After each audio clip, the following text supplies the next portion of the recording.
Away we go. Woo-hoo. Cool. All right. Welcome back, everybody, to Chaz and Friends. This is episode number 28. This is my first group live stream. I am so excited. And I am joined by the amazing, I labeled it the Buttercup crew.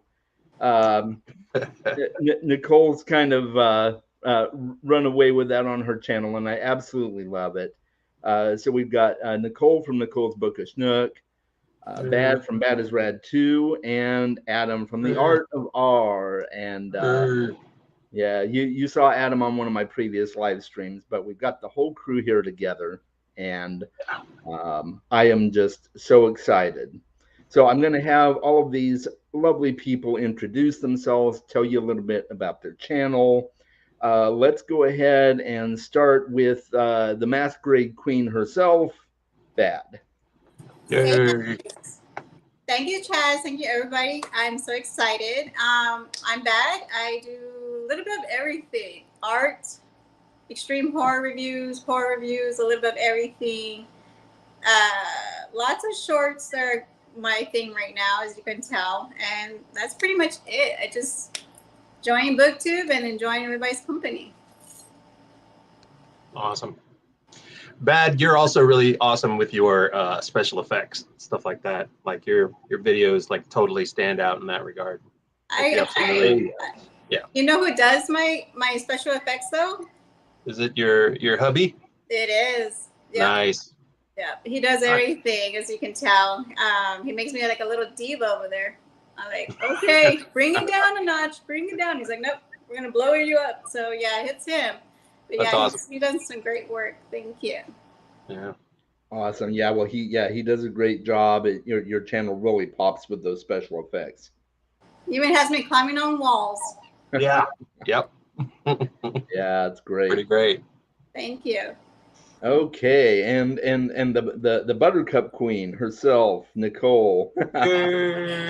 Do I like that nickname? I like that. We have Margaret Pinard. I think she's around. She said that I was the chaos magnet. I'm like, okay.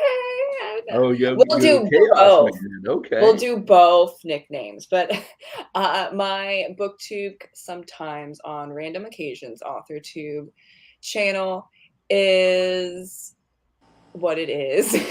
I don't really do that many like popular books, and I read very widely, so you're gonna come and just get like an eclectic taste of books and my opinions, and then on occasion I will talk about writing, and then also announcing book releases of mine or just updates and all of that stuff regarding writing and publishing.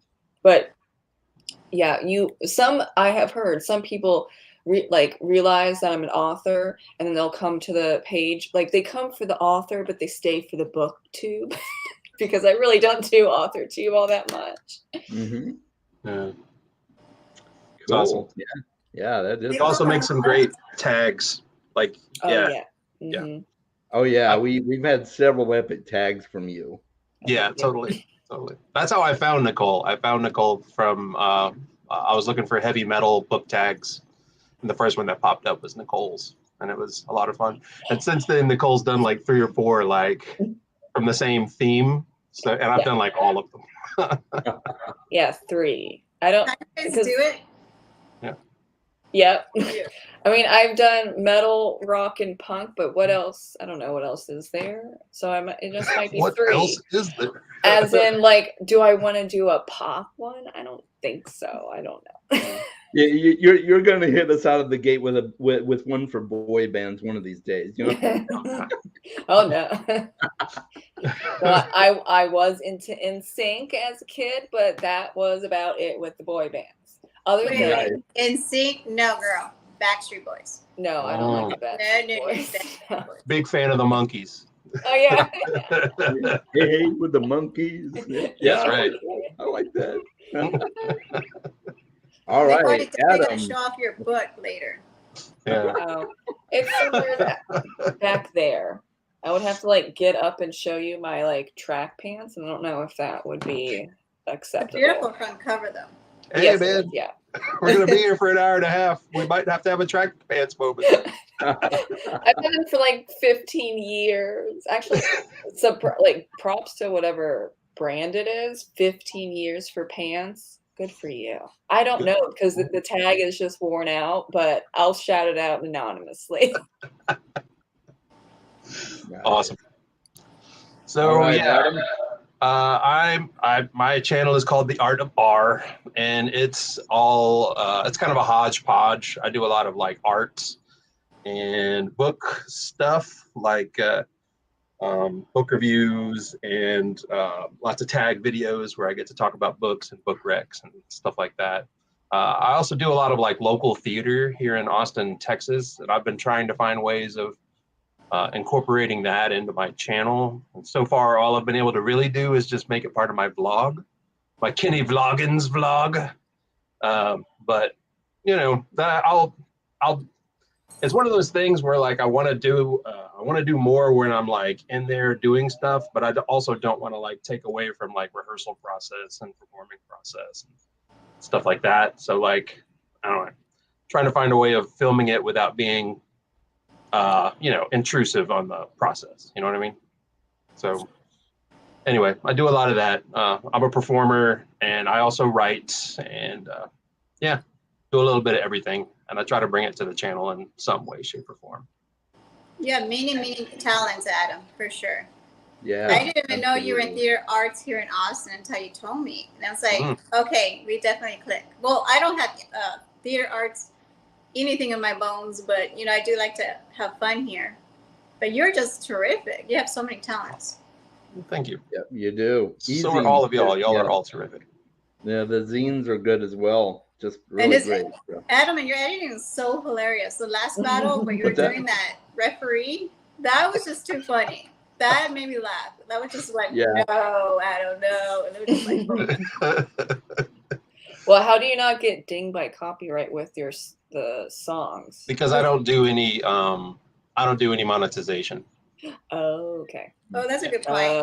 Well, and even with monetization, you're allowed up to 30 seconds of a song under the fair use clause or whatever. So, well, Rick Beato, who's like a music producer and has a huge YouTube channel, he gets dinged for like 5 seconds, which is like, why would you do that to Rick Beato? He does, and especially I forget the title, but it's like, why is this song great? That's what it is. Why is the song great, right? And so he can get dinged for like 5 seconds, or maybe like top 5 best bass riffs or whatever. And so, but that's showing like the best. So why would you ding that? Because millions of people watch him, and I've added music to my playlist just because of Rick. So it's like, also think about it. I wonder if it's like artist per artist kind of a deal, like somebody's like somebody's producer is way more strict about it than somebody else's producer, and that kind of stuff. Yeah, that's part of it too, I'm sure. Well, we've got a lot of people joining us here today. Jenny's here. Hello. Jenny. Good to see you, my friend. 3rd live stream today. Boy, you're a trooper. Nice. Margaret. Margaret, of course, is here. And I'm not sure what happened with the stream. Maybe there was a bit of a delay. The internet sometimes does that. It's weird. But hopefully I didn't start it early before it was ready. I guess I'll find out. And William's here. Hello. Nice to see Bad again. Yes. I know, Margaret. It's nice to see you too. Oh, was that a stream that you did earlier today, Bad? Oh no, I haven't been on the stream for a while. Margaret was on Greg's stream, and I was in the chat room saying hi to her, getting to know her. Oh, okay, cool. New Kids on the Block, yeah, I remember. Oh, I remember. My sister had several posters. I once saw this really great shirt. I can't remember where I saw it, but it was a drawing of like a sidewalk and everything, and it had like legs sticking out from underneath the sidewalk. You know, kind of like the Wizard of Oz with the witch. And then there was a bunch of blood pooled around the legs, and the caption was "New Kids Under the Block." I'm like, that's awesome. I am here for bad puns. Yeah. Indeed, me too. Remember AC Hammer dance? I used to wear these big yellow pajama pants when I was like a little kid. Oh yeah, the AC hammer Hammer pants. dance. And to try to dance it when I was little, it was too cute. Yeah. Or Ice Ice Baby from Manila. Oh yeah, Vanilla Ice. Yeah. I was a huge fan of MC Hammer though. Yeah, he was big when I was in high school. Oh yeah, definitely. Yeah, every time I hear someone say the word "stop," the next thing that pops out of my head is Hammer Time. Hammer Time. Yeah. Wait, I can sing songs in my videos as long as I'm not monetized. I mean, so far they haven't come after me, but I'm also a dude that doesn't. I have like 83 followers. You know what I mean? So I don't think I'm on anybody's radar. So that might also have something to do with it. I think if you're the one singing it, you might not get flagged. I don't know. I mean, I do know that if you alter stuff a little bit, that's also a thing. Like, because if it becomes a new product just by like altering a thing, and sometimes you can get away with stuff that way. Yeah. Because we did the Carrie horror movie. They're all gonna laugh at you. But we tweaked it where we haven't gotten caught. Yeah. Hopefully. Yeah. I think that's also because I remember seeing a bunch of videos where people were doing like it was like a song tag or something, but they would fast forward the music at a higher speed, and they were getting away with like half of a song. Really? Oh, that's interesting. Breaking the rules. So they just find ways of tweaking the rules. Yeah. Right. Oh yeah, not collaborate. Listen. No, that one pops in there sometimes too. So stop, collaborate, listen, and then also stop in the name of love. Oh, there's that one too. Yeah. We're gonna all start singing over here. And then we're gonna get dinged for copyrights, and it'll be all definitely. We're gonna be all Chaz fault. It'll be all my fault, yes, and it will all fall on my channel. That's on your channel. We gotta behave, you guys. Yeah. Rick on my bucket list. Oh no, so Rick will requirement today, but I did tell everybody on the stream that they were welcome to have a beverage if they wanted to. So I'm sporting a Guinness. I don't know what are you guys drinking if you are drinking? Just water because it's water. Hot all right. I just finished with my coffee. Okay, cool. That works too. Now I've got my water that I can drink. Did you get your cherry limeade bad? I didn't make it. Oh Dang no! It. Yeah, I didn't make it to Sonic, so I'm having a decaf coffee. I was telling my husband, I was like, I wonder what kind of drinks they're gonna be having because I'm too crazy to drink, so I can't drink those good drinks. So I'm like, decaf coffee. Hey, that works. And my husband's like, oh. I'm like, well, hey, you know, I gotta keep it as a beverage, in my sanity opinion. over here. That's awesome. This would be a great word for karaoke time. Oh yeah. What? We should. We should do it for Margaret. We should just start singing. Karaoke show. Oh, that's interesting. Adam, you start. No, I'm down. I'm gonna do me some Britney Spears covers. Me and Nicole will be your backup singers. It'll be so good. Yeah, we want to skip that. I can't sing. I can't sing either. I can't dance.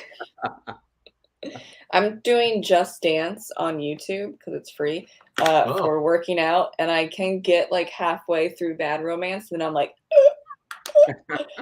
I can't do it. And but I'm halfway. It's a 5.5 minute song, so then again, you know, it's pretty good for the cardio. Yeah, we kind of look like Smooth Criminals over here from Michael Jackson. We might swing it. Yeah. Just Dance. I can't do that. I suck. Yeah. I think I tried it once. They had a Just Dance at the arcade, like a Dave and Buster's or something. Yeah. Yeah. Oh, with the arrows? Yeah. Mm-hmm. I'm not coordinated enough. I've never been able to dance. I By can the sing time that you dance. register that the arrow's blinking at you, you're like, okay, step on that one. And then you're like, okay, step on that one. No way. Yeah, I'm a terrible dancer, but I end up dancing in shows like all the time. Yeah, being in theater, I'm sure you do that quite a bit. Yeah. Just like, why are you guys doing this? They want to see you dance. They want to see it. It's like, look at them go. Yeah. Disco Dracula, there was a lot of like disco style dancing, which is like some of the easiest dancing in the world, really. It's all just like in sync stepping and hand stuff and just a lot of gyrating. So I can do that all day. Gyrating. Yeah, gyrating. Mm-hmm. My hips was sore. Oh, I bet. Yeah. Hips don't lie, Adam. Hips don't lie. That's right. Shakira don't lie. Another good song I do on karaoke. Oh, so when I do karaoke, usually my first song is almost always "Hit Me, Baby, One More Time." Hit me, Although- baby, one more time. Yeah. Although I can do a pretty good "Bad Romance" as well. Yeah. Okay. Yeah. Cool. That's a good one. Yeah. It's just fun to sing with a room full of people watching you. You're like, what is this guy doing? I think Maybe the me and last. Nicole could dress up as Britney with the pigtails and shit. Who says I don't? Nicole's like, hell no, bad. Ain't gonna work. Ain't gonna happen. Yeah, cranking up that genie in a bottle, you know. Yeah. That's Oh, yeah. nice. Christina Aguilera. Oh, okay. Those are some good music. Yeah. Yeah. I like the older pop songs, or like even pop like in the 60s, 70s, 80s, 90s. Mm. You still had at least musical instruments. Oh, yeah. Oh my Right. god, like what a concept, right? So like the pop was it's still pop, but it's at least music. Whereas Yeah. you have like on the radio or what they play at my second job, I'm just like, oh my god, I'm getting a headache with these stupid basses of not even bass music. Like, what is this? Oh, I hate the music at my work, but it's like, you know, the top 100, top 50, whatever it is that you hear on the radio, and it Mhm. just sounds the same because it is the same. They're not putting effort into anything. So yeah, I guess I'm an old lady, and I like my oldies. That's okay. Well, Hey, it sounds nothing like- wrong with oldies. Yeah. Yeah. I know. It Speaking of sounds good like music, a pop on rock songs tag to me. It's starting to kind of. And then we do like we can do old legit pop. Okay, that's good. Totes. Which Totes. is which I mean it kind like some of them kind of sound like soft, like, well, it would be like pop rock, like I can't pronounce it, but you know, is it Cowabunga? Oh, That Cowabunga. Cowabunga, and that's like Chumbawamba, the right? yeah like Yeah, that they think it's pop, but I feel like it's soft rock. Like but they're also an Irish band, so like the genres. That's definitely Chumbawamba. Yeah. They do that song, I get knocked down, but I Yes. get up again. Oh yeah. Great song. Yes. isn't that the song that says Everybody gonna keep me pissing through down. the Yeah, pissing the night away. Yeah, Fantastic. that is so freaking true. Like, Yeah. you do piss the night away. So, I Yeah. piss every night away. But I was no just one gonna can say, say Chaz, the my title. sister is in Albuquerque watching the Smashing Pumpkins tonight. Oh, nice. So that's some good music there. So like, you Yeah. lucky bitch. Yeah, the Pumpkins are good. Yeah. Yeah. Yeah, I really like them. Yeah, she sucks. I was like, I would agree. Yeah, my favorite song from Smashing Pumpkins is Disarm. That was pretty. Okay. Mm. Yeah, I'm still a pretty big fan of Rat in a Cage. Same, Oh, same. yeah. Yeah. Rat Yeah. King. That's a good one. Yeah, it's good. It's good stuff. It It is. is. It Makes is. me think of cages and Yeah. rats. Yeah. The I 90, rarely do 99 karaoke, was really but good. the last time I did karaoke, I did Mac the Knife. Nice. Yeah. Mm. It's a great Yeah, song. that was fun. It's one of my favorite like jazz classics. And Yeah, I did that one for a video audition just recently. oh, that's cool. Oh, They wanted something peppy, and I was like, I'm gonna do Mac the Knife. Yeah, it's a great Very song. cool. Yeah, definitely. Yeah, it's a great song. What would we consider that genre wise? Is that pop? I mean, it was part of a musical, right? Like the Three Penny Opera. I think that's where it came from. Was it? I don't know.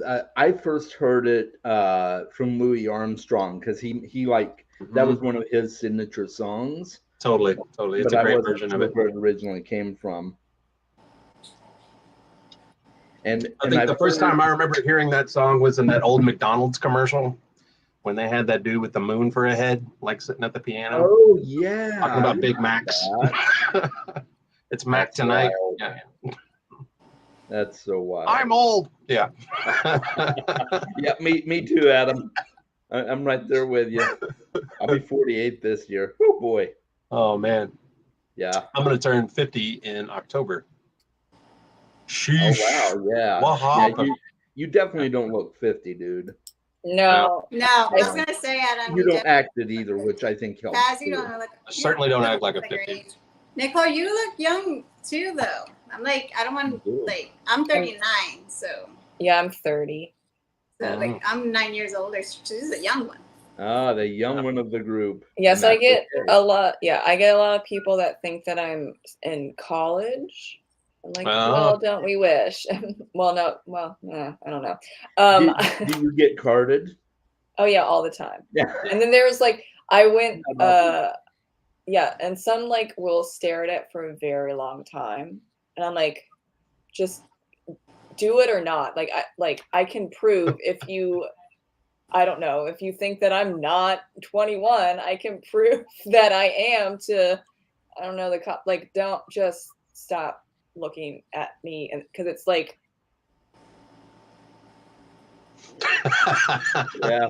like, it's just make up your mind. I don't know what's worse, getting carded or not getting carded, because I mean, they take one look at me and they're like, yeah, you're good. Totally. Yeah, I know. I don't get carded anymore. So Nicole, you're awesome. You get to still get carded. You don't even look. Well, also in my state, they have to card in certain places. Austin. Yeah. Yeah, Or like they're technically required to here, but yeah, I think some people like, I'm not carding every single person who buys White Claw, who get like, and like it's obvious. Maybe it's like a 65-year-old older lady that just wants to have a good time with some White Claw, but you have to technically by law card her. Like people like, just go, like, we know. But I guess yeah, no, for me in places I wasn't in the state for a long time, so back on the East Coast, yeah, I was carded all the time. And then I was with my family one time at a casino, but we weren't gambling, we were just going through. I don't know why. We were just walking because it was a new thing for the state. And they had to argue with the security that I was in fact 23. It took a good 10 minutes. I'm just like, wow. I'm not even gambling. I'm like, you can walk through. And I think, yeah, gambling is 18. I don't even know. I don't gamble. So and we didn't want to we didn't care. It was like going for the shopping, you know how that goes. And it wasn't Las Vegas, it was somewhere else. But like, you always put in the Las Vegas, the money away, pissing the night away, pissing the money away. That's how it goes. We were there for the shopping, but nice. That was extra. So Margaret is 42, the answer to the universe. Yes. Yes. Yeah, when I turned 42, my kids told me, so Dad, you are now the answer to life, the universe, and everything. You need to make the most of this year because it's only going to happen once. I'm like, you're right. You raised them well, sir. You raised them well. 38, yeah. Yes, indeed. Yeah, my kids are nerds, just like Dad. Well done. Yes. I've been success. I measure the success of my parenting on how nerdy my kids are. Yeah, it's a thing. Yeah, totally. Like every once in a while, I'll go past my niece's room and she'll be like banging out some like guar, or I'm just like, I'm very proud. I'm very proud of you. Right. Yeah, Jenny's in Scotland, and drinking age in the UK is 18, and like I think Nice. in France it's 16. I think. Mm, So like, yeah, the US is the outlier. yeah, right. I think It's Austin's pretty laid back. Yeah, in general. Amen, Jenny. But some Nobody can make us act like some adults. bars aren't as much as others sometimes here. Like I never get carded because I go to the same 4 bars anytime I go out. You know what I mean? So they all just like, hey, it's you again. Do you hang out in 6th Like that. Street, Adam? I have one bar on 6th Street that everybody knows me there, or at least the people that work there all know me. Oh, That's Casino El Camino. Oh, that's cool. It's just like this old punk bar that has probably the best hamburger in Austin. Oh, So you should go there. But Right. I'm about to start. Dan's What? Hamburgers is good in Austin. Dan's is good. Dan's is good. You Casinos had are me better. at punk bar, and then you solidified it with hamburger. So I'm It's so I'm good. there. It's so good. Yeah, but Yeah. count me on the next plane out. Yeah, nice. I'm about to start working downtown again, so I'll probably be going there a lot. Nice. Yeah. Margaret says she would have thought 16 in Scotland too. Yeah, Mm. yeah. I had to look up what the age was in the UK just to make sure, because we're planning on going to Ireland next year, hopefully, and both of my kids will still be under 21. So I had to make sure of the drinking age, because I told them, when we go to Ireland, I'm buying you both a Guinness. You get to have a drink with Dad. Nice. You know that Ireland's not 21. Yeah, It's probably going to be like 18, 16. No, I know the Ireland is lucky to have a drinking age. Yeah, exactly. No, the Seamus Kennedy, who's an Irish singer, like he also does a bunch of jokes in between his concerts, and it was like one of his jokes from like a long time ago was, yeah, you can bring your kids into the bar and they have like a little play section just to make it. Oh, that's neat. That's cool. I'm like, all right. Everybody's happy. By the time we're 16, we've already mastered binge drinking. Nice. Nice. Yeah. Yeah. I remember a waiter being unsure that I was over 21 at a cruise. Okay. Yeah. Yeah. Yeah. It's funny how sometimes it gets policed and sometimes it doesn't. But Yeah, Oh, once yeah. the gray kicked in, I never got carded. But I Yeah. would occasionally like have to dye my hair for a show or something, and then like people would be like, "What the fuck? What's going Did on?" you start going gray early?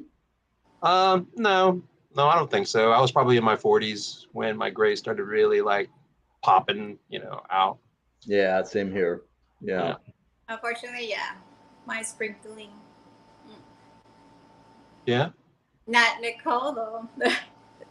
She's Nope. I have a little, just a little. Like a little rogue. Little Yeah. rogue strand. Rogue grays. That would be a cool look, to have that one streak of gray like Rogue does. Yeah. Yeah. Yeah. That would look Pretty nice. cool. Nerd. We're nerding again.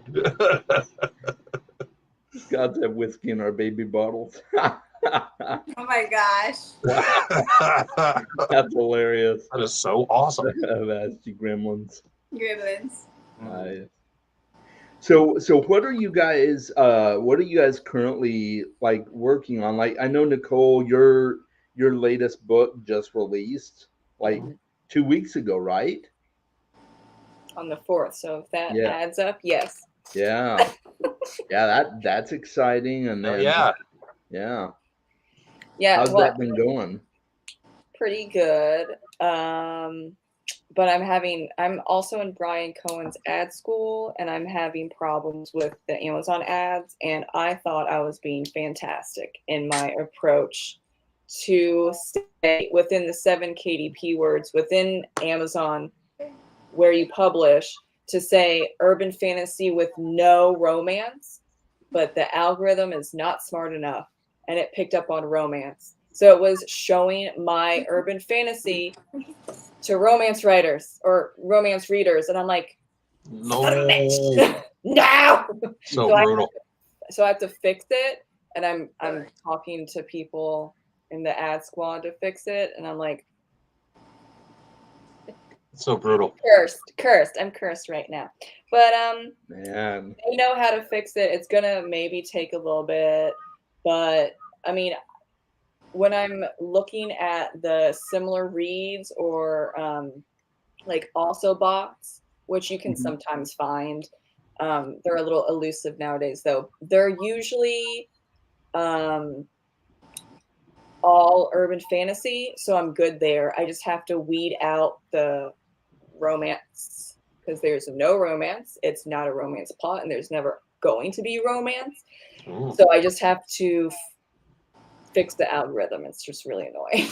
So that's my thing right now. So brutal. Yeah, that's tough. I've never run an Amazon ad, which is probably might be one of my problems. But yeah, I can imagine it's daunting to get into. Yeah.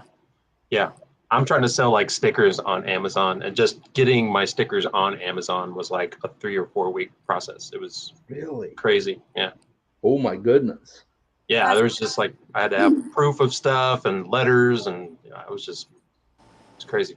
Oh, Your geez. stickers are amazing, though, Adam. They're really, really. Yeah, they really are. Awesome. That's crazy though that you had to do that.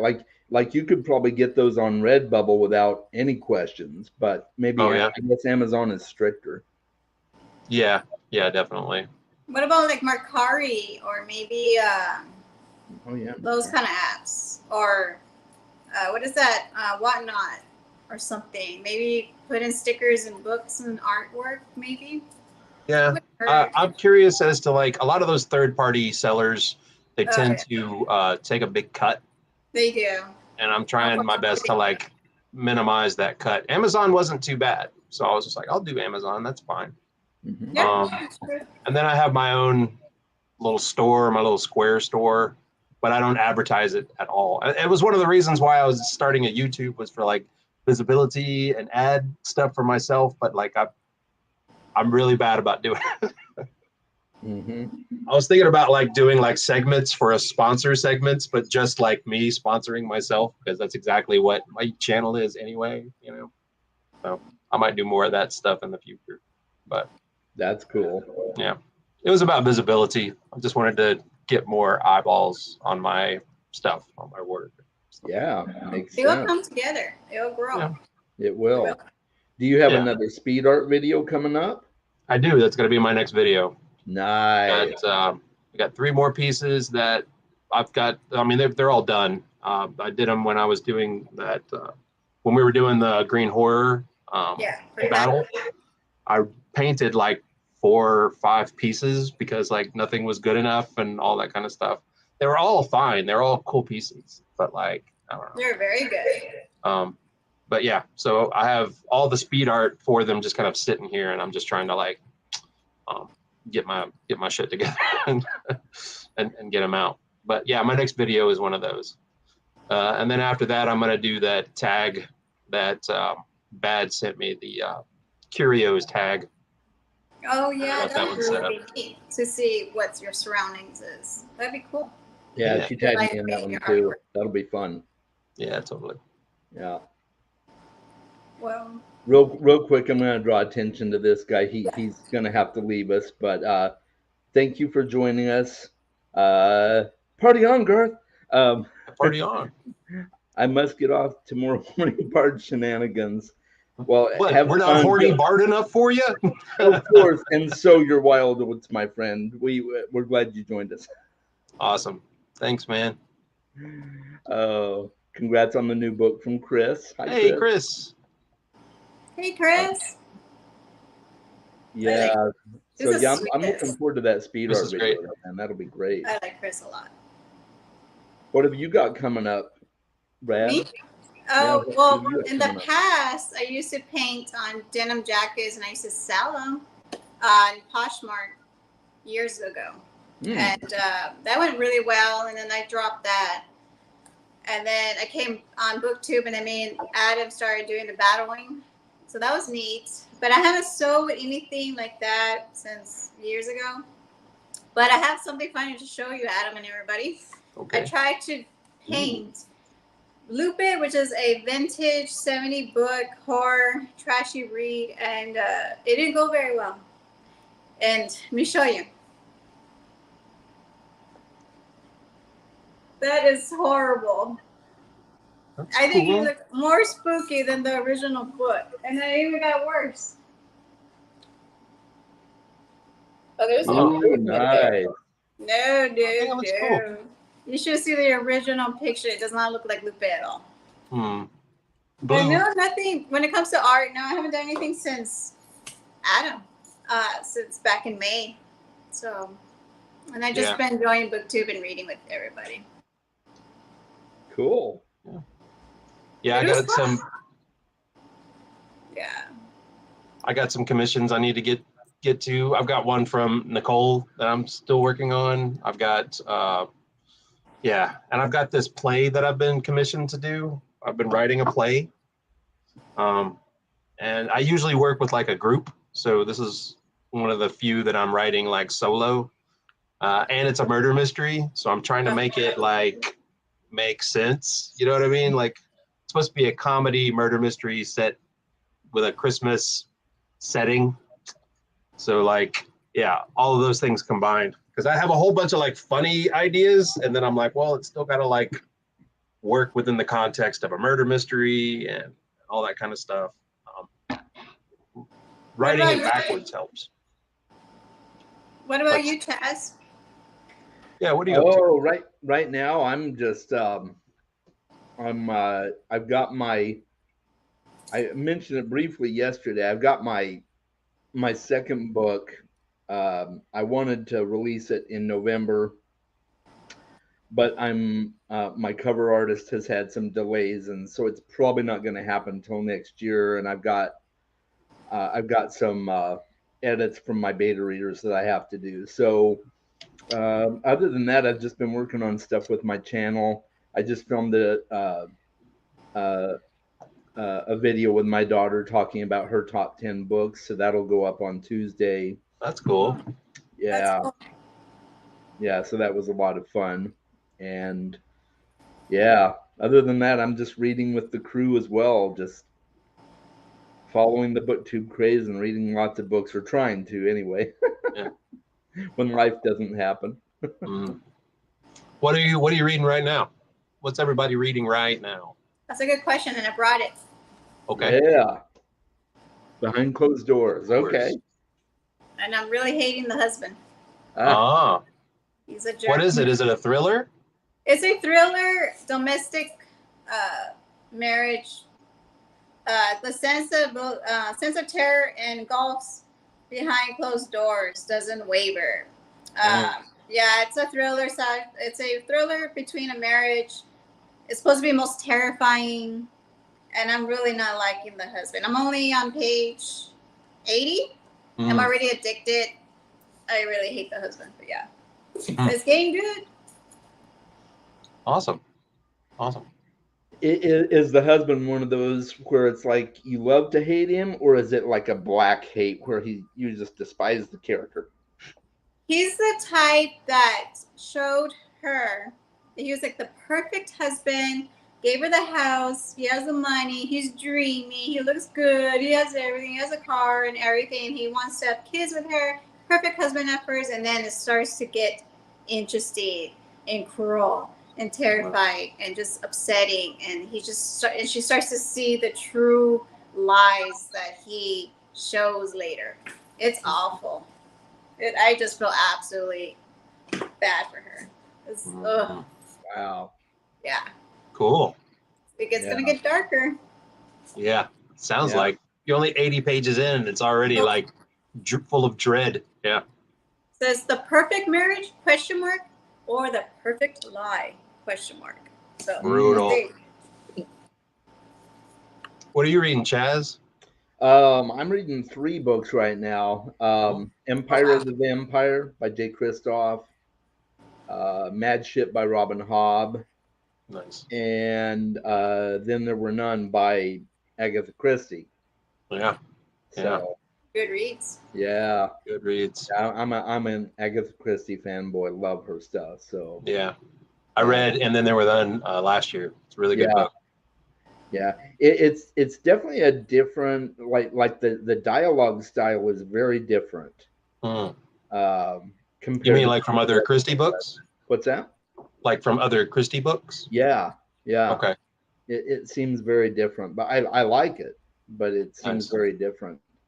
Yeah, I'm really glad I'm really glad they didn't keep the original UK name. Yeah. Yeah. Yeah. That was just it's bad. problematic. It's very Very problematic. Yeah. Ugh. But, yeah. Yeah, I went down a big rabbit hole because I did a review for it last year after I read it. And it was like post reading it is when I read all that weird history about the old title. And I was just like, oh, what? Right.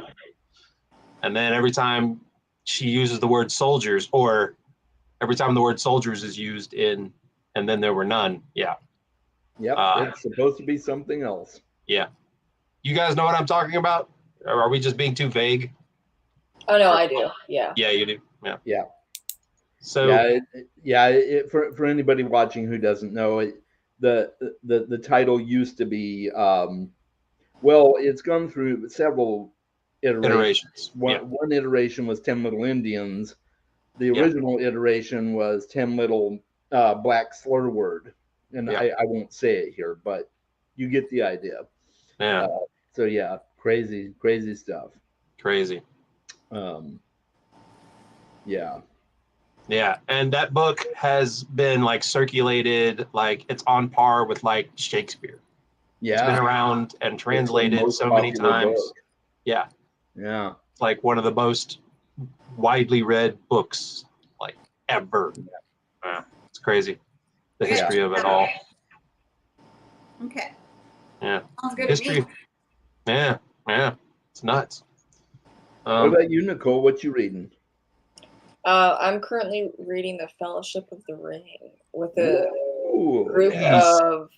of friends because I could not like even start it when I was a pre-teenager and a teenager. I've tried multiple times, and now at 30 where I have more patience, and I've also like grew up and I have the read along with Brian, Patrick, and then I know there's someone else, but I'm mainly talking to Patrick about it because he's the one that replies all the time. And so I finally got to Rivendell, and I was like, Patrick, when are we getting here? Because they keep freaking walking, and they keep getting lost, and I don't have patience. You know this, Patrick. And he's like, it's gonna get there. And then I did not think that Tom, whatever his last name is, Bombadil. Yes, I'm like, I don't care. I love Tom Bombadil. That's what everyone else in the read along is saying, and I'm like, I don't care actually. And also an elf named Goldberry. Yep. What? What? Yep. So everyone else has cool names, and her name is Goldberry. That sounds like almost like an insult. You know what I mean? Quiet, you Goldberry. Yeah. Yes, it sounds like someone has a mean nickname for someone, but they don't want to be mean. So it's Goldberry. And what do I don't know why. I think there is a joke somewhere in my kid mind about like goldberries, like dinkleberries. Dinkleberries is little cat poo-poo, and I can't do it, y'all. I can't do it. Gosh, Adam is such a Goldberry. Good. I'm You so all stuck on the dingleberry. Dingleberry. I haven't heard dingleberry in a long time. Oh I like man. that. Yeah, Probably- you're not wrong, Nicole. Probably You're because not wrong. now I have a neighbor that has a cat named Izzy, and she has dingleberries sometimes. Oh, So I'm thinking you gotta cut those. you gotta cut berry, goldberry, dingleberry.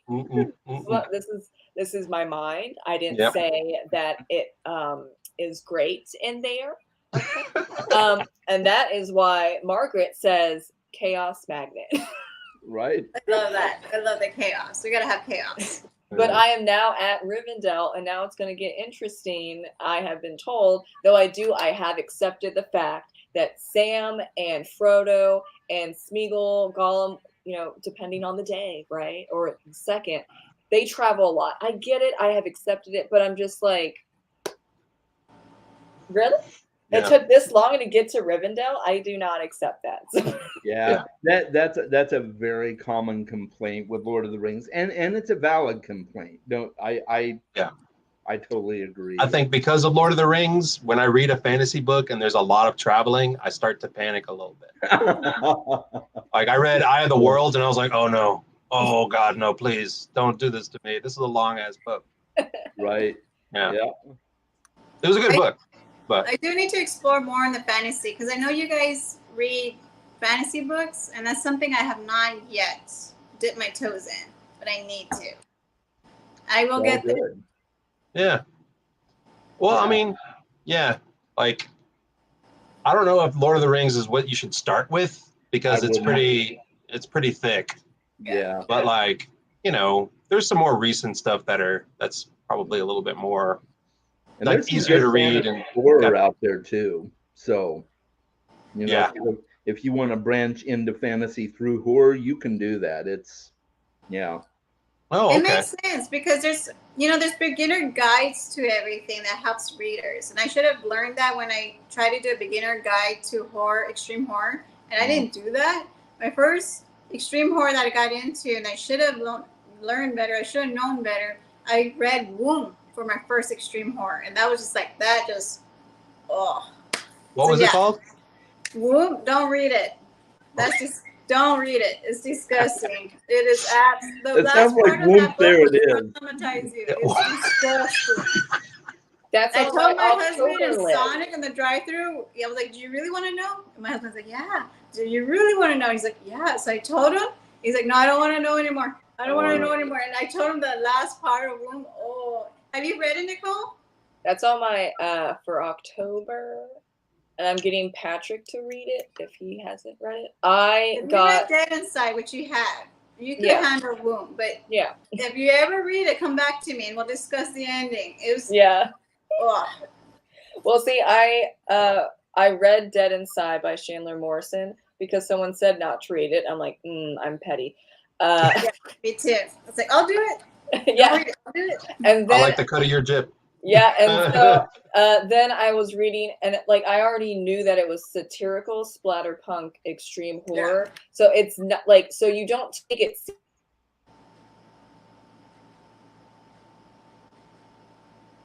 She froze, or did I freeze? Yeah, she froze a little bit. Okay, I'm moving. Yeah, it was getting so good. I know.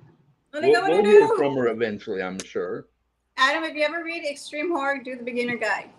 I really don't think I have read extreme horror. Like I've read some books that are pretty dark, but like I don't think any of it's been extreme. Like I just picked up Tender as the Flesh, and I want to read that.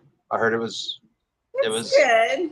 Is it extreme? Would you call it extreme? No, I don't think. I think you could handle it. Okay. I'm right. What if I were to start? What would you suggest?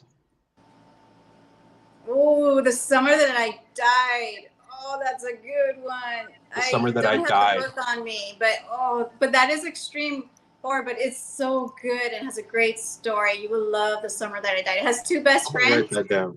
and they go into the woods to help somebody, and it gets awful. But that's a good book. All right, You I'm said writing this it is down. Summer of Night. Summer That I Died. Oh, Summer of the Night died. I think it's Ryan something. I don't know the author, but The Summer That I Died. I'll hit you up. I'll tell Okay, you cool. the I wrote author. it down. Darn, Nicole, you were just like getting into it. What I were you? know you were. Oh, really? Can you remember? So you explained? It was getting good. Yeah, so I already knew that it wasn't to be taken seriously, but yeah, I don't recommend it dead inside to 95% of people out there. No. I only recommend it to Brian and Patrick because I knew that they were reading other extreme stuff, and then they Okay. read it on their like together, and I was just like, So what do you how's think? that going?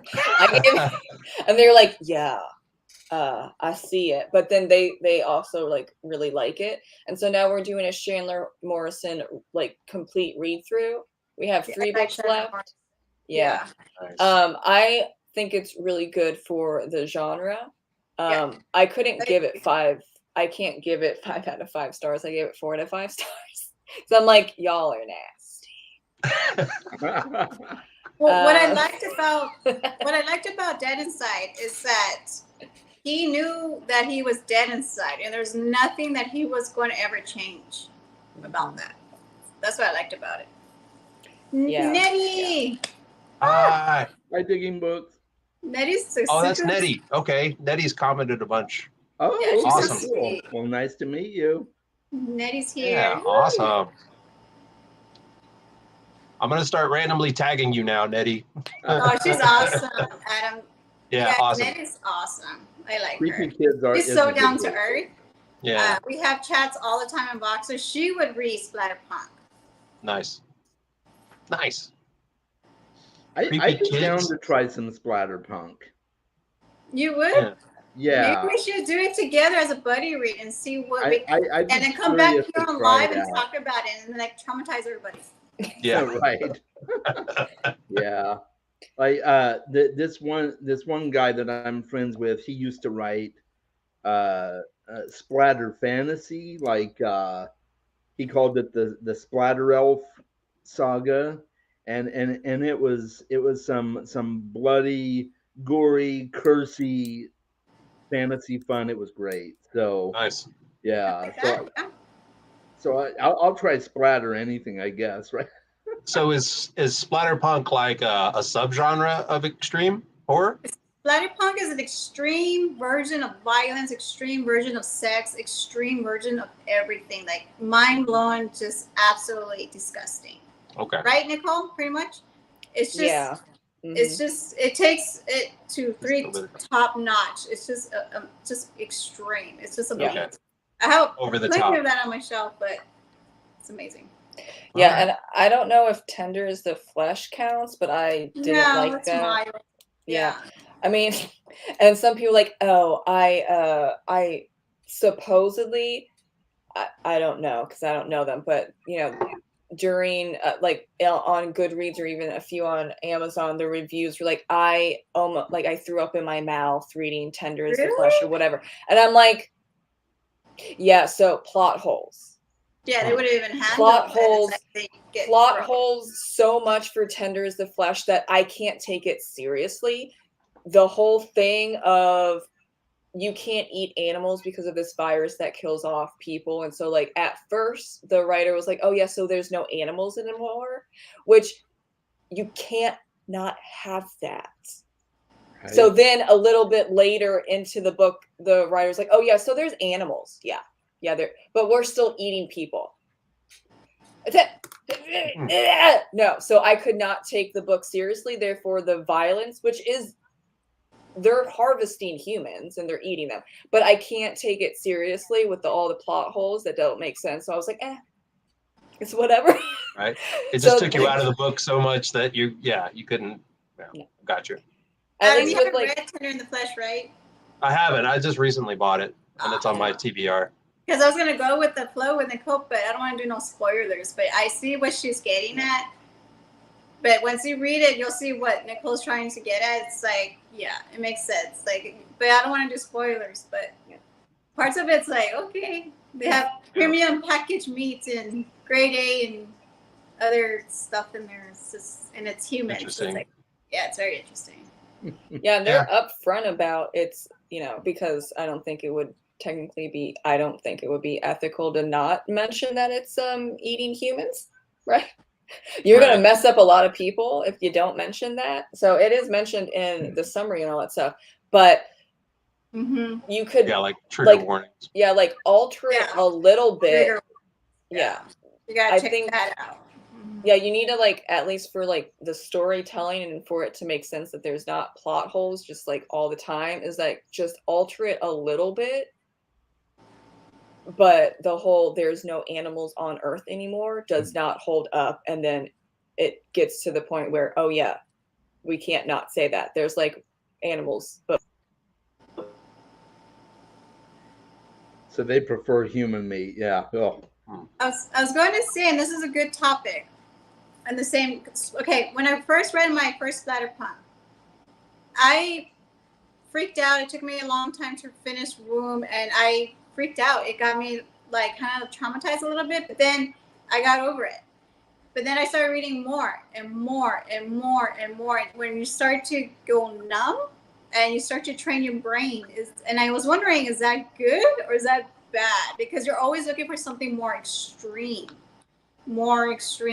version of something you read. Does that make sense? Yeah. Like you train your brain, you learn to not be a soldier, but like to go numb. And now I'm like, what's the next one? What's the next one? What's the next one? And it's like, ooh, is that a good thing or a bad thing? Yeah. And it becomes your baseline, and then you're like, well, I guess it's extreme, you know. Yeah. So like, yeah, so you get comfortably numb after a few books. So, but yeah, I would read The Summer That I Died. Adam, if you ever want to get into it, because it has a good story to it. Yeah, and yeah. I think if you ever want to get into it too. Okay, that's good to know. Yeah, The Summer the Night Died. Okay, cool. Yeah. There you are, Nicole. She is. Yeah, my maybe my webcam is taking up too much bandwidth, whatever. So if I go off and on, maybe I don't know. I have a bad internet connection. So, and we pay a lot for it. So, guess who's going to be calling the internet service? Like, are you serious? I was in the middle of writing on Tinder's the Flesh. Yes. It's a group rants and then. The internet does not like my emotion against Tender is the Flesh. The chaos. The internet's like, calm down, Nicole. Yeah, she's like, Nicole, you need to take a breath, and we're gonna just jolt your internet every time. That's what it is. Oh, that's so great. And I noticed a lot of people are commenting. I just want to make a disclaimer. If I don't get to your comments, I'm not ignoring you. I promise. Did you want to run the comments? We could take a break. Well, oh no, that's okay. I'll pick a few and pop them in here and there as I can. But I just want to let everybody know if I miss a few comments. I don't want to make anybody feel bad. Can't wait to read the final version of your book, Chaz. Thank you, Chris. Chris is one of my beta readers. That's awesome. So, Chris is amazing. She does the best book reviews ever. Yeah, she's awesome. She's so involved. Let's see here. Okay, she's reading The Girl Who Loved Tom Gordon. Okay, yeah. Okay. Sword Defiant and Castiel's Servant. Okay, and a few others. Yeah, she's always got a few going at a time. Mm-hmm. That's awesome. 25 books on the August TBR. Wow. Yeah, never getting to them all. Yep, I feel you. Yeah, awesome. Oh yeah, Robin Hobb is amazing. Yeah, it is. I'm loving it so much. Is it like Robin Hobb pirates kind of stuff? Yeah. Nice. There's pirates.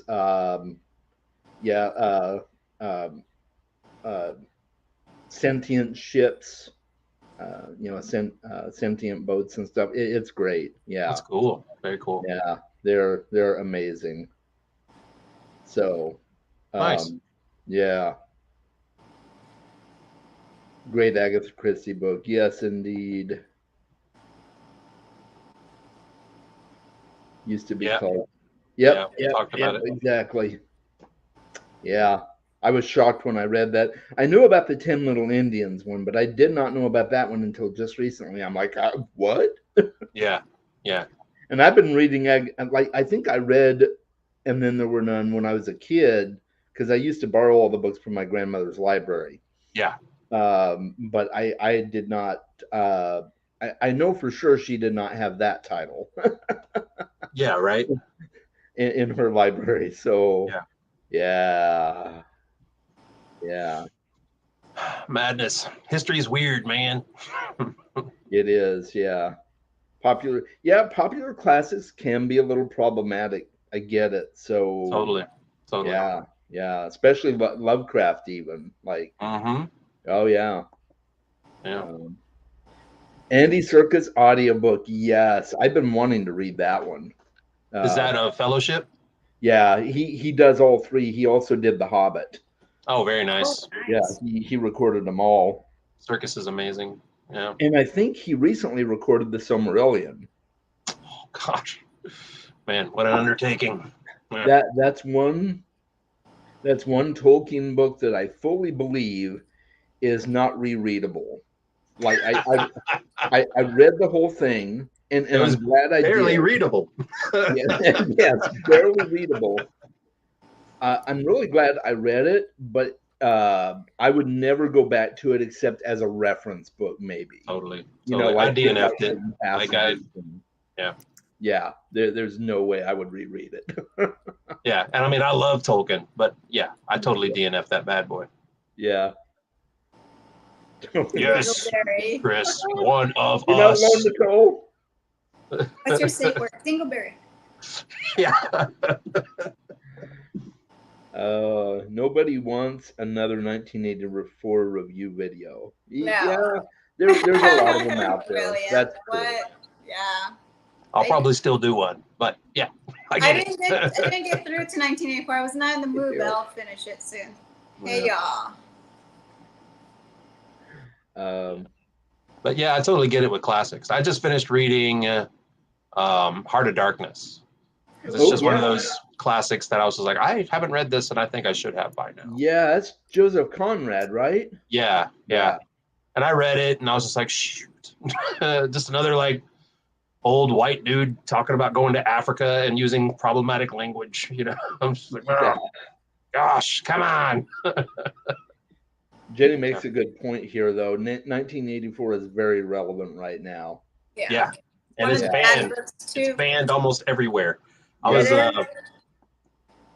like I've been looking at banned book lists a lot lately, just because I'm interested in seeing what's getting banned. And the one that is like the most often banned book is 1984. It is. You can buy it. I got mine.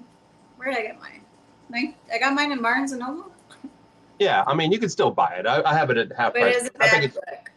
It's banned for your kids. Your kids can't read it. Kids can't get it in their school libraries and stuff like that. Yeah, which I think wasn't it like an assignment in high school back in the day? Say what? Wasn't it like a high school assignment back in the day? Yeah, totally. Totally. Well, times change and it's still changing, unfortunately, but they're good reads. They are. Like Animal Farm is also an old book that I got to read in high school that has been banned. Mice and Men?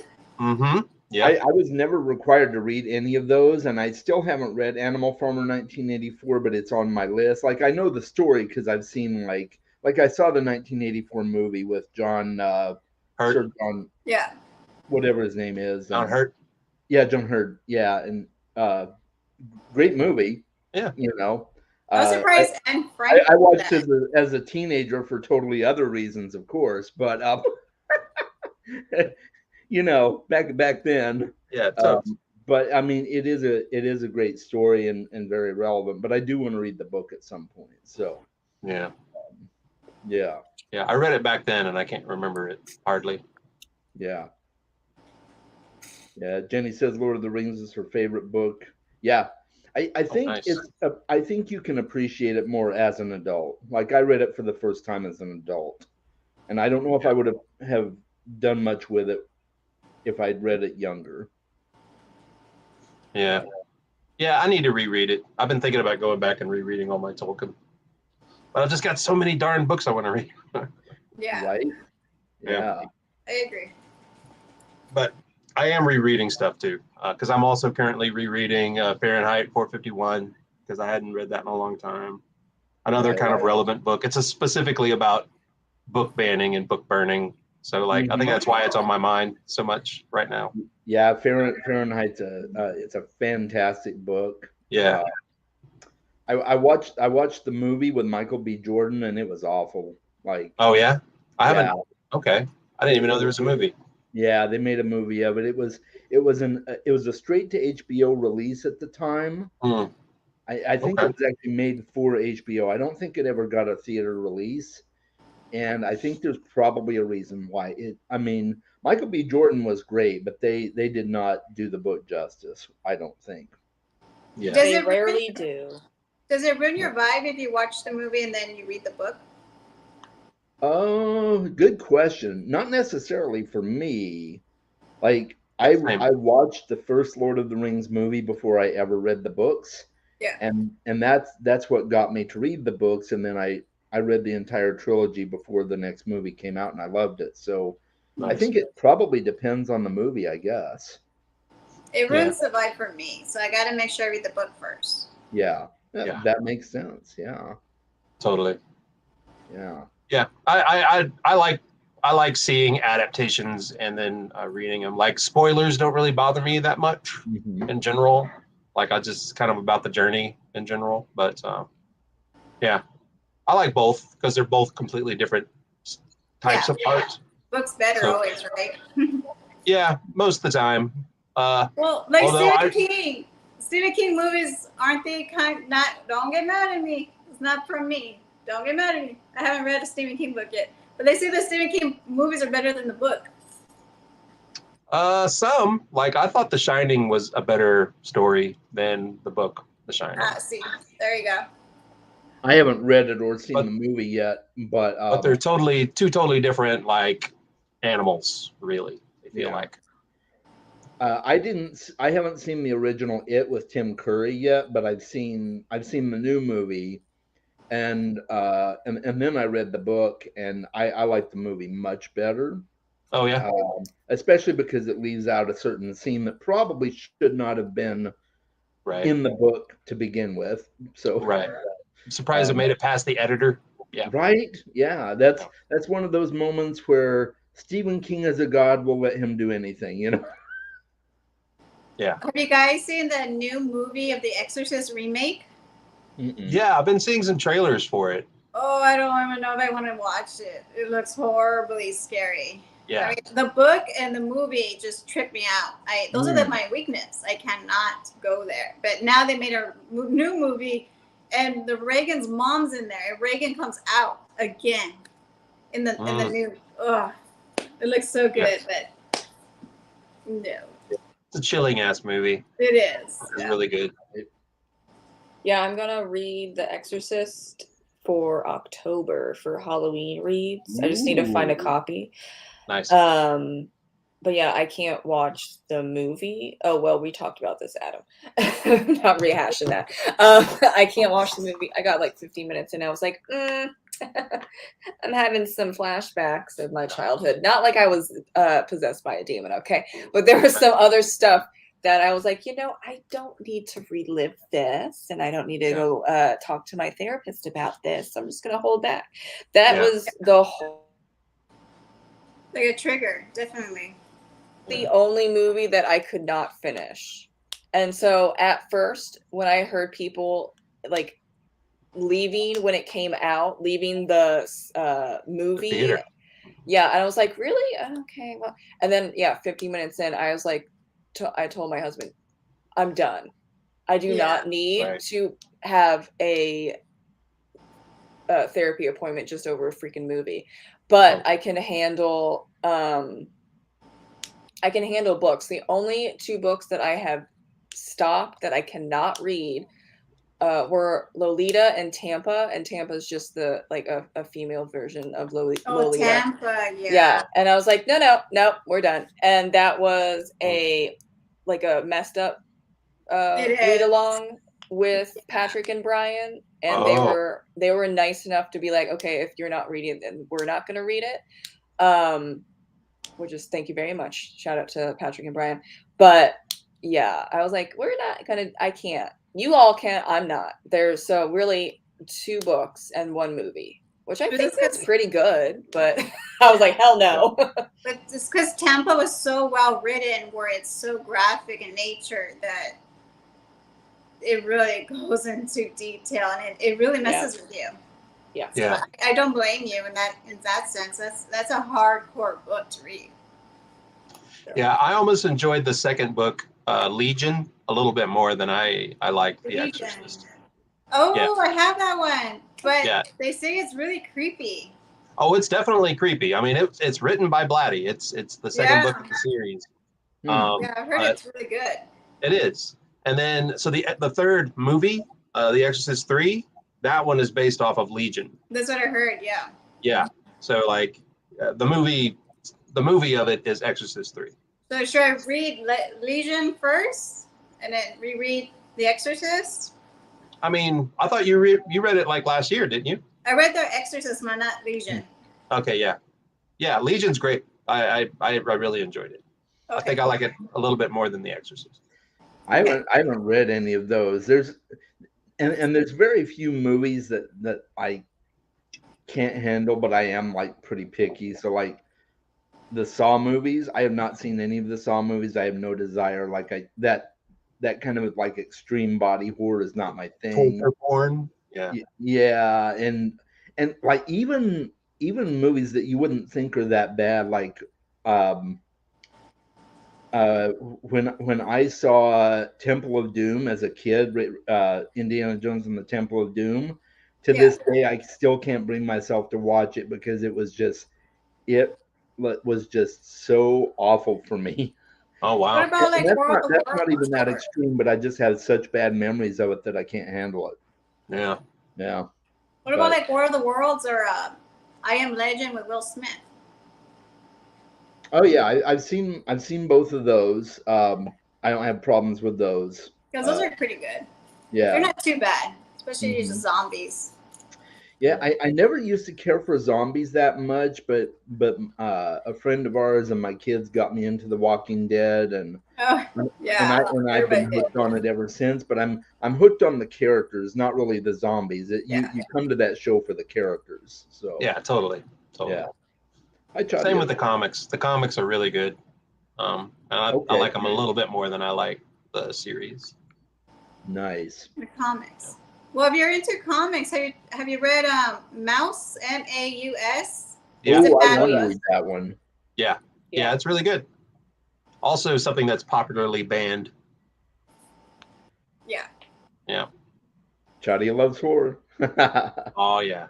Nice. Yeah. Mouse has gotten a lot of publicity on BookTube within the last year or two, which I'm happy about because, that's one of those books that, like, they give their reasons for banning it, and like, and none of them are good enough. Yeah, none of those reasons are good enough. Yes, the content is controversial, but hell, Hitler was controversial. Let's just be honest. So, that the kids need to know about that. Yeah. And that's what I was noticing when I was going through my little rabbit hole about banned books in general. It was always like, this is just too scary, or this is just too violent, or somebody had sex in it, or something like that. And I'm like, you've just named every book. I mean, like, you're being very specific about this book, but like the same problems you're having with this book is a problem you could have with a million books. Yeah. Right. So what's different about Animal Farm that's different about, 1,000 other books that have the same problems? You know what I mean? Oh, it's about the rise of Stalin. It's about authoritarianism. Maybe that's it. You know what I mean? It's not just in books. It's in everything, music and everything. Yeah, totally. Oh man, it's brutal. Brutal. ban Brutal books. truth. It's a Yeah. brutal No truth. ban books.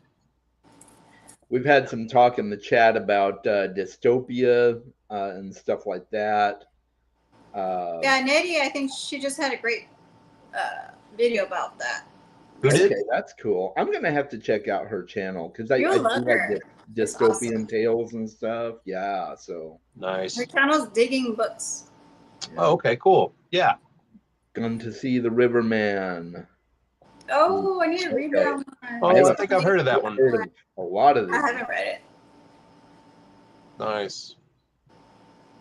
The Riverman. Not a fan of splatter horror, but love paranormal stuff. Oh, any recommendations for Paranormal? horror? Oh, that's the stuff that freaks me out. Paranormal. I- Paranormal just ghosts? Paranormal's my thing. I love it. I don't think I read anything with paranormal.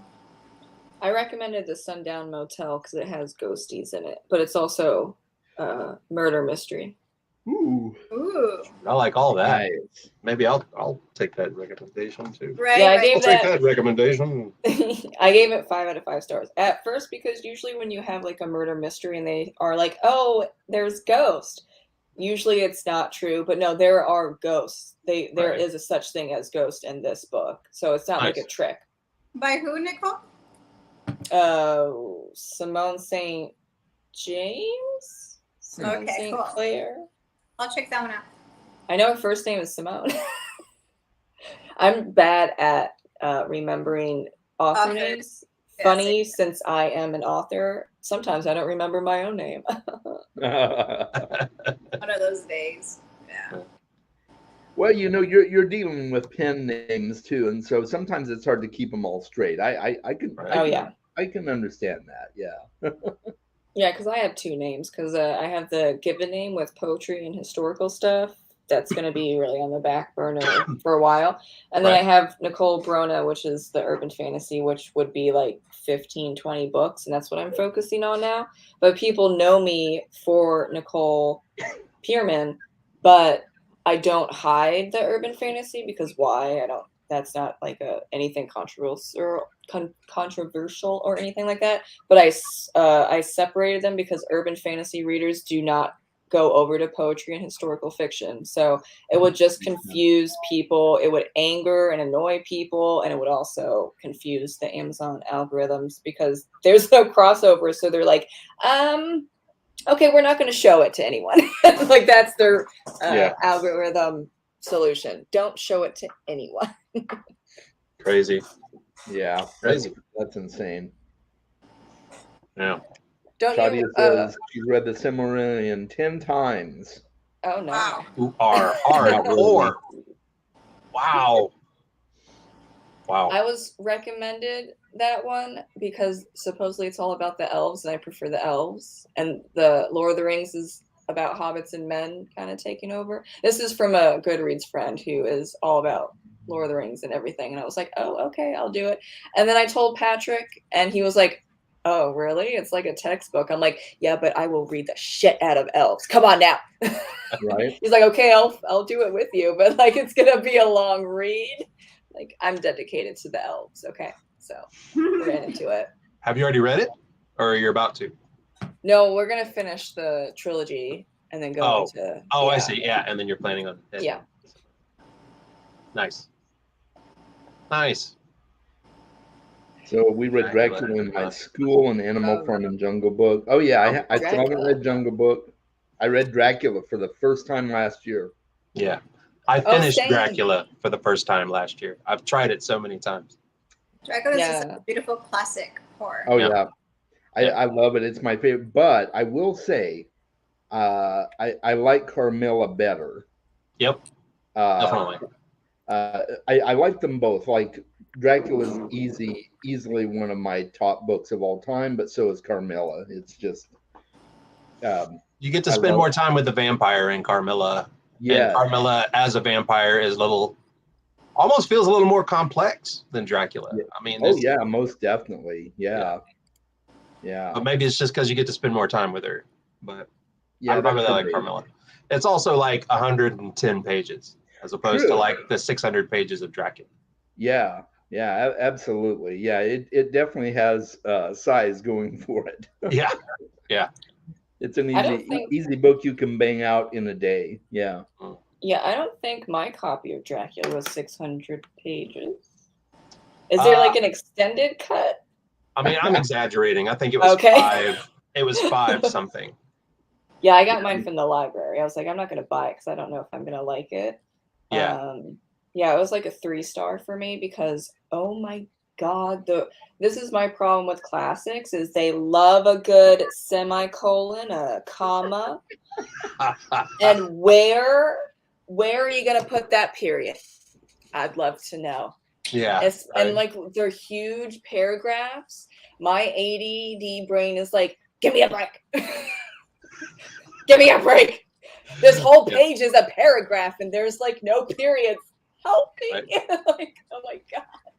My first experience with Dracula was Bram Stoker's Dracula back in the 90s. Was it the 90s it came out? I think it was the 90s. Yeah, I think it was like 92 or 3. Francis Ford Coppola's version. Mm-hmm. Yeah. Yeah, and I was pleasantly surprised, with a few exceptions, how closely they adapted the book. Now having read the book, yeah, totally. They adapted it pretty closely because I always I always came away from the movie. I'm like, that was a great movie, really sexually charged though. And then I read the book and I'm like, oh yeah, it's a very sexually charged story. Yeah. Yeah. Well, they hyped up like the love fate. They thing. did. Yeah. And I'm like, well, you could have just left it at the love thing. You didn't have to make it like fated mates, whatever. Like this isn't werewolf shapeshifter romance. But right. Whatever. But we do love a good like, oh, they're meant to be together. Which I don't know about those two. Yeah. Yeah, I mean, I think when I read the book, I really wasn't feeling much in the way of romance in it. Like it just felt like he was a monster, and then she was being controlled a bit. But like Ford Coppola definitely like added a whole slew of romanticism with them meeting in London and having that whirlwind kind of romance. But like after Lucy's arc happens in the book, it just really felt kind of like draggy and like it felt like a bunch of overlapping letters that could have been one letter. This could have been an email. That it was really a lot of that stuff that kind of repeated itself for a long period of time. And then there we go, writers. Modern retelling of Dracula. Email. Yeah. I thought the first half of that book was great. I thought like up until the death of, am I spoiling it really by saying the death of Lucy? I guess. Nah. It's like 1,000,000 years old. Everybody knows it. Yeah. But like after Lucy dies and what happens after that, like when her arc is completed, like I was like, damn, I don't remember liking it this much. And then I just kept going and I'm like, oh, this is about where I DNF'd usually. Okay, here we go. Yeah. It was still a solid book. It's a good book. Okay, apparently the 60s film of Fahrenheit 451 is good. Oh, okay. Yeah. Okay. So Chris always watches the movie first. That's interesting. See, that's nice. what I like about BookTube is because we have different points of views or different opinions. Chris likes the movie first. And I can see why that would be a thing. Yeah, that way you're not disappointed. Maybe the comparison, or just the entertainment, and read it and see what's going to happen. Who knows? It's pretty good. Right. Yeah. Sometimes I'll watch the movie and just appreciate the cuts that they make. You know what I mean? Yeah. It's like, oh, I'm so glad you didn't add this part to the. Yeah. Like Tom Bombadil. You know what I mean? Oh yeah, I was gonna say that. Yeah, totally. Right. Or like I want me some Tom Bombadil. I'm sorry, guys. No.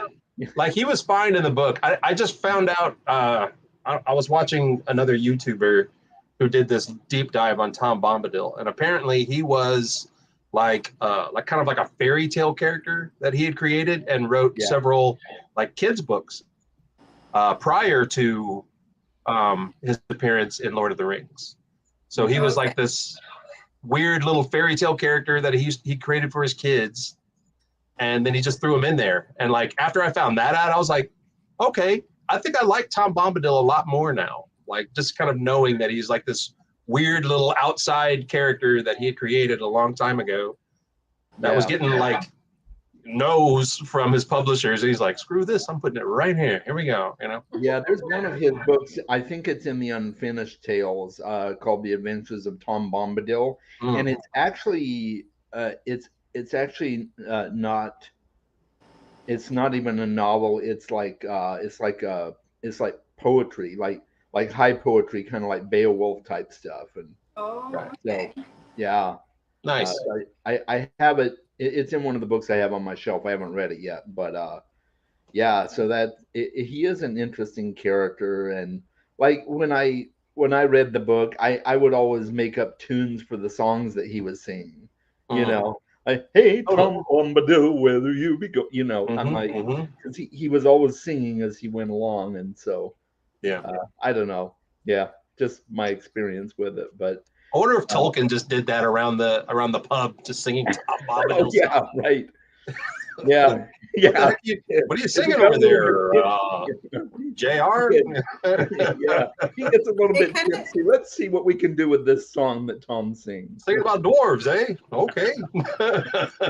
It reminds me of that movie with Leonardo, Romeo and Juliet. Didn't they do the whole screenplay through the whole movie? It was just so beautiful. That like you had to just go. Did you guys see that movie, Romeo and Juliet? Mm-hmm. I mean, are you talking about the modernized version with with DiCaprio? DiCaprio, yeah, I have seen that one. Even though I didn't really know what they were saying because they did the screenplay, but it was good. Yeah, I like that kind of stuff. Hey there, Dan. Good to see you. Hey. RC Scott's here. We got a lot of people tuning in today. This is good. That's so great. Nicole left. Oh, she'll come back. Oh yeah, we'll get her back eventually, I'm sure. See, Nettie is the one she reads the book first, then the film. Yeah. She doesn't watch the film if she loved the book. Yeah, I get that. I watched the adaptation first. Okay. Yeah, I am more tolerable of the alterations for sure. With certain ones, it really depends on the adaptation. Yeah. Like with Shannara, I was like, oh, you did not do that. No, that was not good. I was not a fan of the Shannara adaptation. It was just bad. And, you know what movie? Terry, go ahead. Oh yeah, it was a TV show, and it was just Terry tried to placate the fans and say no, he really liked what they did with it. And I'm like, Terry, don't lie to us. Come on, come on, let's be real. No, what were you gonna say, Beth? No, this is like way off subject, but on subject. I didn't know the book, The Manitou, was based. I mean, I watched the movie back in the 70s. Have you guys ever seen The Manitou? Oh yeah. I didn't know that was a book. Me neither. No, but now I want to read the book. See, that's the thing is like I seen the movie, but I want to read the book. They said the other books, the sequel, the series wasn't so good, but the book is really good. And I didn't know it was based on a book. Have you seen The Manitou, CHAS? No, I haven't. I haven't seen it. No, just kidding. It's disgusting, right? Yeah. Right, Adam? Yeah, it's great. It's literally a young woman. She has this lump in the back of her neck, like a lump at first, right? They thought it was a tumor, but then it started growing, and it ended up being a fetus, and she gets pregnant, and it's a big. Am I getting everybody grossed out? Sorry. Oh, I'm enjoying the heck out of myself. So she gets pregnant, right, Chaz? And it's a big stomach in the back, and she gives birth to a powerful, evil medicine man, Indian, Native American, and it's spooky. That evil presence gets born out of her back, like literally it shows it. Oh, am I really killing this for everybody? It's like totally spoilers, but it is such a good movie. And now I want to read the book. But I don't recommend it, Chaz, because it's pretty disturbing. But it's a good movie. I bought the movie. I have it in my Okay. collection. Yeah, it was like in Yeah, the 80s. it definitely doesn't sound like it would be up my alley. Like, yeah, it's I don't know. definitely in the 70s, right, Adam? Back in the 70s? Yeah, I want to say early 80s, late 70s. Yeah. When it came out. I remember watching it when I was really little. Yeah. So be careful with those lumps. No, just kidding. But yeah. That's right. Get them checked. They might be I know, managed. get them checked. We've got a few people talking about spoilers here. Like some people love spoilers. Oh, Nettie hates spoilers. Spoilers. Gotta be careful with that. Yeah, she doesn't like those. Yeah. Yeah, I mean, yeah. It just got to the point where people wanted to. I'm more excited to talk about things. So like when folks are like, "Have you seen the thing?" and I'm like, "No," and they're like, "Oh, but," I'm like, "Go ahead and just tell me. It's cool. Right. I'd rather just enjoy this conversation than hold it, that much more sacred." But Yeah. But that's shot me in the foot many times because every once in a while I'll just like let a spoiler slip out because it doesn't bother me. That's the thing is like I don't know how to do a book review or a review on a book without spoilers. Like how do you do a proper review without like accidentally doing a spoiler? I'm still practicing that.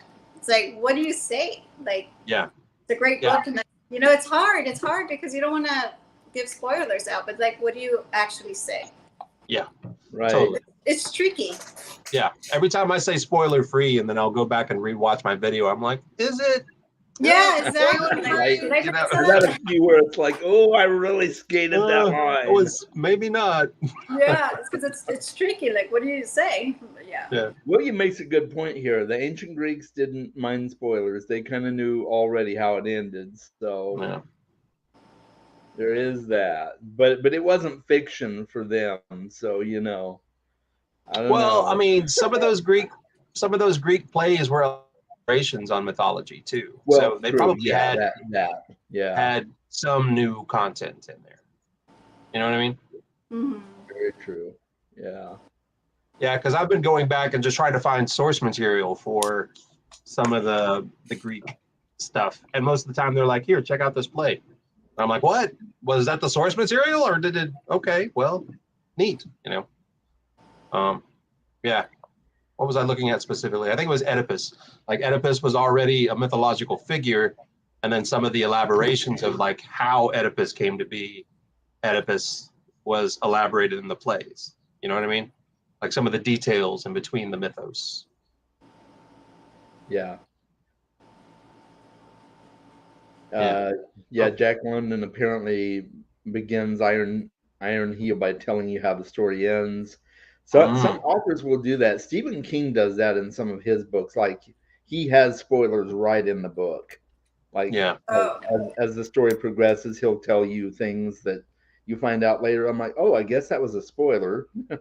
Right. But speaking of Stephen King, The Dark Tower, yes, fantastic series. Have you guys read The Dark Tower? I've read the first two. Yeah. I finished it last year. Was it last year? Yeah, I think it was last year. Fantastic. Yeah. Yeah, we've talked about this. Like we both hated the first book, and then the second book was really good. Yeah. And so now I'm about to read the third one. Not for me. A lot of people love it though. Some people it's their favorite book. Really? And that's fine. I don't understand, but it's fine. Yeah. Yeah.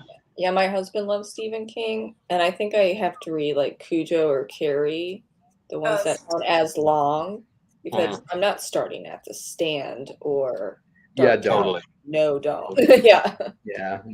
Don't start with The Stand. In fact, you could probably just skip The Stand. I'm I don't even need to read that bad boy. Some people love it. I want to say my first King book was probably Salem's Lot. That's my favorite King book. Is it? It is. I love Salem's Lot. Yeah. It's a good book. Yeah. Mine was Carrie. And Nice. I like the movie better. Really? I know. I'm going to be hated on that. No, it's all good. I like the movie. I never read the book. So the movie's really good. It is. They did such a good job on that movie. Yeah, early De Palma. That's good stuff. But the book is different in details, and you do feel more sad for Carrie because it's different in the book. Yeah, I mean, I was sad for Carrie in the movie too. Yeah. But it's a little different. The book is I haven't different read than the movie. Yeah. I haven't read it. I need to. Yeah, maybe I will. Yeah. See the comparison because they are different. You'll like it. I just picked up Cujo because like everybody, I was like, I saw the movie. Do I even need to read it? Everybody was like, oh my God. Yeah, you should. Yes, you do. Yeah. Is it that different? They're like, yeah, read the damn book. So there you go. yeah, I got that on my shelf too. I just don't want to read a whole bunch of King in a row. Chris made a nice comment. Oh, sorry. Yeah. Sorry. Yeah, I'll keep it up. Yeah, she said we're her faves. Oh. Well, Chris is my fave. Nice. Yeah. Oh, and okay, she just little ferrets. Oh, nice. Oh, her ferrets are so awesome. They are. Totally. We finally saw her cat in one of her most recent videos, so she has a cat too. So nice. Oh, wow. Yeah. Okay. And let's see. Ghost at Dusk by Kevin Dale. Haven't heard of that one. I like ghost stories. Well, it's a ghost story though. Nice. Yeah. Someone was asking about ghost stories. You know, last year I watched the 13 Ghosts, the like 60s version, and that's really good. Oh damn! I didn't even know they had a 50s, 60 version. Me neither. I need to watch that. Because the one from like the early 2000s is way different, which is also good. But then the 60s, 50s, whatever it was, it's in black and white, and yeah, it's really good, and Cool. It isn't even that long, but they pack it in there, but not in an annoying way. Yeah. I'll check that out because I had no clue that was back I in the didn't check that out too. Yeah. Nice. Yeah, look for it's a black and white version. I think, 50s or 60s. But like you can't tell that I don't think it aged poorly like some of those movies. I think it aged well. Nice. Very nice. I like the other version of it. I like that So, yeah. Shaggy's involved. Ah, I can't not see him as Shaggy. you talking about Matthew Lillard or Illard or that Yeah, guy? yeah. Yeah. He's doing something right now. What the heck is it? It's like supposed to be. I can't remember. Anyway. Well, he did a lot of the 90s kind of teen movies. Of course, I think he was not like a teen, but you know how that goes with Hollywood. Scream and yeah, I liked him in Scream, but he was not as bad at like I saw him in the Scooby-Doo version first, and so I just like only saw him as Shaggy. But then when I watched Scream, I'm like, no, you're pretty like I don't know why for some reason Scream did not give me the Shaggy vibe, but then for some reason 13 Ghosts did, which is very violent. Like I don't understand It's people experiencing like ghosts and stuff. It's very Shaggy kind of material, right? Oh yeah, like mystery, yeah. And he is also a bit funny in like a dark way in the 13 Ghost version. Totally. Yeah. That must be the connection. I'm good. That's all. Between Dracula and Frankenstein, they would choose Frankenstein. What's your guys' take on that? Like, I loved your art piece, Adam. Oh, Adam won. Thank you for sure. Well, thank you. He kicked my butt on that one. Which would you pick between those? I'd go with I think Frankenstein. Yeah. Frankenstein was nice. I think it's a better project and book. You get to spend more time with the monster. You get to understand the monster. You know what I mean? Frankenstein for me. Nice. Yeah, I didn't enjoy it, but that's okay. I'm in the minority. I know a lot of people love it. So I also found out that Frankenstein has two versions. So like I think every time I've read it, it was like the 1836 version, which is still Mary Shelley, but she, matured a little bit and decided to take some stuff out and change some things.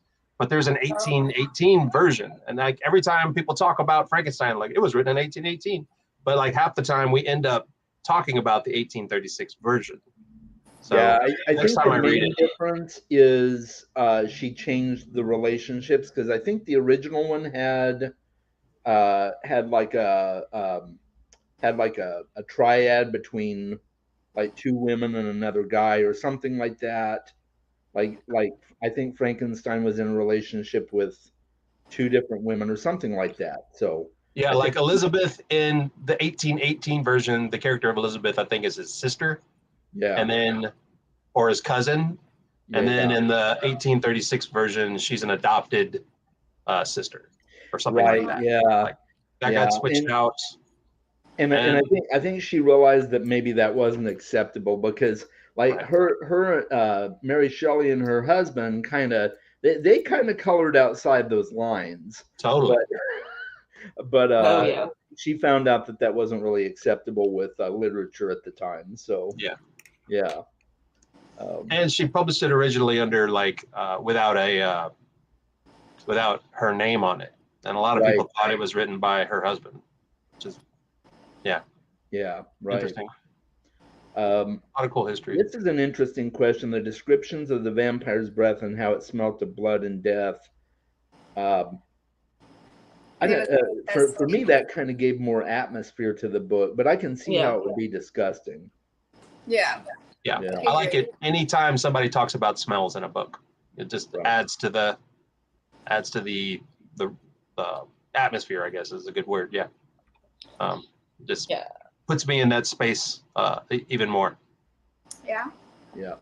My disgust tolerance is pretty high, so it's hard to disgust me. Nice. Hey there, Josh. Lovely Bones. Oh yeah, I've been hearing about that book. Lovely bones. Yeah. And okay. Oh, I forgot about this. So yeah, apparently Tom Bombadil and Goldberry were kind of Tolkien and his wife. I forgot about that.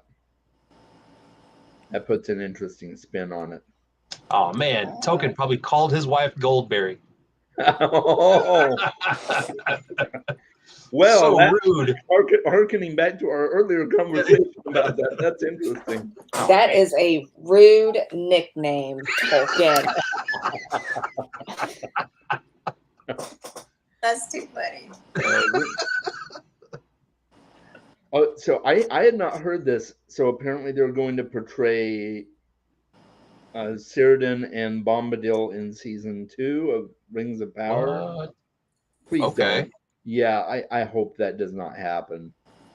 Yeah. I mean, I want to see. I do. I would love to see Bombadil, but in the context of the original Lord of the Totally. Rings book. Don't. Ugh. I already get weird about some of the stuff they did in Rings of Power. Yeah. Yeah. I've just kind of accepted the fact that it's not Tolkien anymore, and I'm just kind of watching it. exactly. It's like, oh, it's high fantasy. I'll watch it. Yeah. Yeah. Cool stuff. So let's see. I'm sorry I have to go now, but I'll be watching. Yeah, it's late at her time.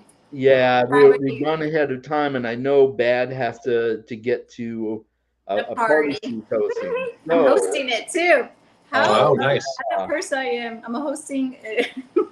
And That's okay. The thank party you hasn't all started who yet. So I'm good. commented, and for those I didn't get to your comments, I appreciate you being patient with that. I want to thank Nicole and Bad and Adam for joining today. This has been amazing. Yeah. It was fun. This is a lot of fun. Fun. Yeah, it was. And being able to have the mysterious Nicole behind the picture, I think that is kind of cool. Somebody mentioned that earlier. Cool. It makes you I'm more behind a mysterious, mask. Nicole. Mm-hmm. Yeah, we have Bad in a Mask, and I have me trying to save my stupid internet by not being on camera. But, Right. you can look up Nicole's Bookish Nook, and you can see me all the time, so I'm not too That is mysterious. absolutely correct. So Does it trip you out, you I guys? highly recommend that everybody watching today go and check out all three of these amazing content creators. Check out their other stuff, their art, Yep. their books. Nicole's book just came out 2 weeks ago, so Yeah. we'll show her some love. And yeah, Big hug. Very cool. yeah, very excited to have you all on, and Thank you, A lot of fun. Chaz. we'll do this again. Yeah. Yep. Yeah, that'd be great. Well, Thanks, until you guys. next time, Thanks, everyone. everybody read more books. We'll Thanks. talk to you later. Bye. Have a good Sunday, you guys. Thank you.